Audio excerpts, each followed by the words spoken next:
Assalamualaikum warahmatullahi.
Ketika itu Nabi Musa putus asa lalu mengadu kepada Robnya, Allah Subhanahu wa taala. Beliau mendawuhkan, "Ya Rabbi, wahai Tuhanku, aku telah mengajak Fir'aun untuk menyembah dan mengesahkan engkau. Akan tetapi aku tidak mendapatkan tanda-tanda bahwa Fir'aun itu akan beriman dan masuk dalam agamamu.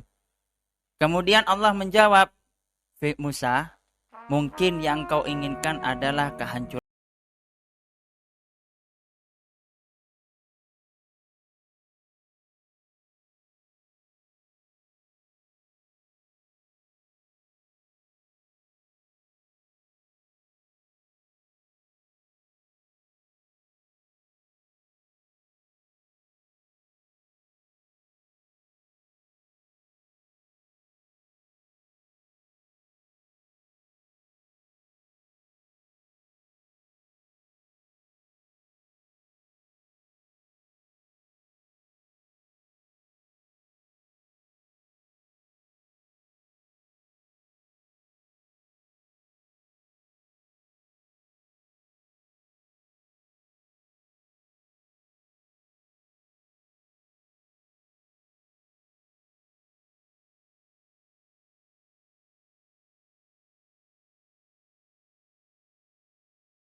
Sampai kita ada sebuah dalam kitabnya Syabdul Qadir itu juga orang yang membaca bismillah, mengelazimkan bismillah setiap hari, misalnya 19 sama seperti jumlahnya malaikat Zabaniyah dan hitungan huruf dalam lafaz bismillah, maka dia hajatnya akan terpenuhi. Mungkin itu saja yang bisa saya sampaikan. Kurang lebihnya mohon maaf bila ada kesalahan, itu semua datangnya dari saya pribadi. Bila ada kebenaran itu mutlak dari Allah Subhanahu wa taala. Ma asabaka min khairin faminallah wa ma asabaka min sayyi'atin famin nafsik. Wallahul muwaffiq ila aqwamit thoriq. Wassalamualaikum warahmatullahi wabarakatuh.